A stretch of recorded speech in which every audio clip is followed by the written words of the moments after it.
Chapter 43. Shadowy Figure. After walking for a few more hours without any hurdles, the golden carriage suddenly came to a stop. The guard narrowed their gazes at the shadowy figure in the front, and the old man slowly stood up. Seeing this sudden development, Su Yang also halted his steps. The shadowy figure was clad in full black robes with only his two black eyeballs exposed, looking like an assassin. However, a real assassin wouldn't reveal himself this openly and obviously. Is this some kind of joke? The old man opened his mouth to ask the shadowy figure. The Moonlight Blades had sent you, a single Earth Spirit Realm expert here, despite being aware of my presence? The shadowy figure chuckled and said in a hoarse-sounding voice, I am only here to pass on a message to the young lady inside that carriage on the behalf of my king. If you do not obediently hand over the 100 Poison's body by the time the next full moon is present, then we will have no choice but to take it by force, said the shadowy figure. When the soldiers on the horses heard the message, their eyes radiated with anger. How imprudent! Have you forgotten who we are? Even if the Moonlight Blades were to attack us with full force, you wouldn't even get past the front gate. One of the guards shouted loudly. How dare you threaten the young lady? It will only be a matter of time before we find your hideout and wipe you out, said another guard. Ha ha ha! The shadowy figure burst out laughing. Of course, if we were to fight you head on, our Moonlight Blades would stand no chance. However, who do you think we are?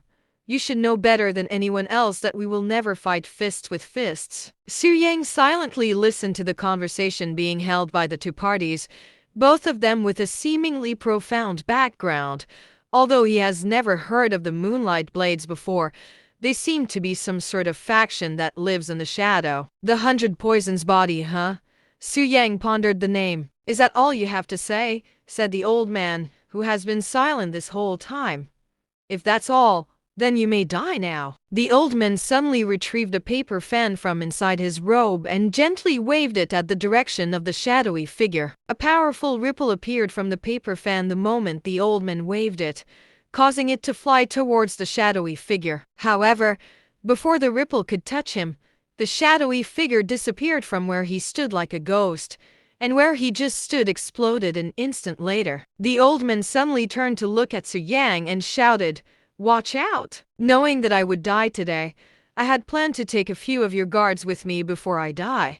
However, this kid's face is very annoying to look at, so be gracious that I will take his life instead. The shadowy figure suddenly appeared behind Su Yang with a black dagger in his grasp raised and ready to strike. However, unfortunately for the shadowy figure, Su Yang's grasp was already on the sword handle by his side before the shadowy figure even disappeared. A profound and fierce light flashed within Su Yang's eyes, and an overwhelming amount of sword intent exploded from within his body, causing the shadowy figure to freeze for an instant from the sudden pressure. The instant the shadowy figure was frozen from shock, Su Yang swiftly turned around and unsheathed his sword, sending a powerful wave of sword intent towards the shadowy figure. The shadowy figure couldn't even scream in pain before the sword intent effortlessly sliced his body in half like a sword cutting a piece of paper. After cutting the shadowy figure in half,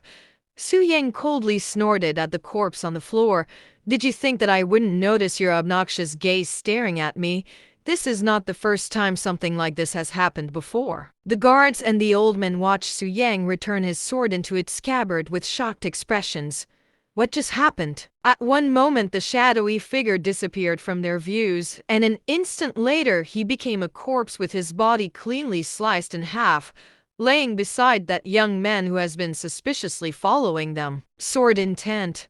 When the guards finally returned from their astonishment, they realized that it was sword intent that the young man had used to kill the shadowy figure. What terrifying sword intent!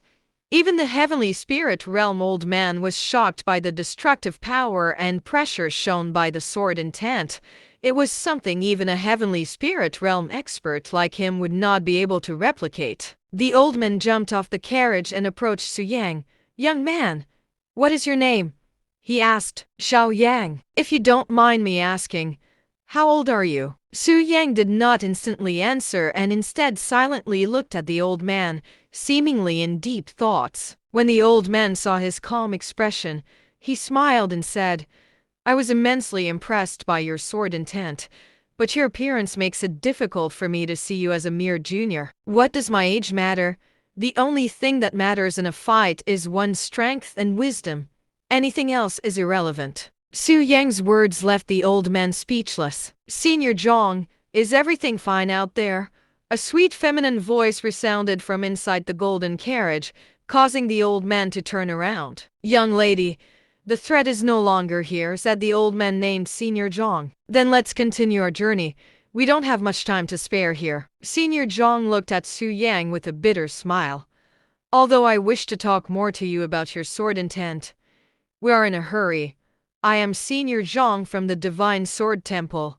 If you ever happen to have the chance to visit, you can show anyone there this and they will bring you to me. Senior Zhang handed Su Yang a yellow jade slip. If I get the chance, Su Yang casually accepted the jade slip. When Su Yang showed no reactions after he mentioned the Divine Sword Temple, Senior Zhang was slightly surprised. Was it ignorance, or was the name Divine Sword Temple not enough to even lift his brows? Senior Zhang became more interested in Su Yang's background, but alas, he did not have the time to stay around to learn more about him. After their short interaction, Senior Zhang went into the carriage before they began moving again.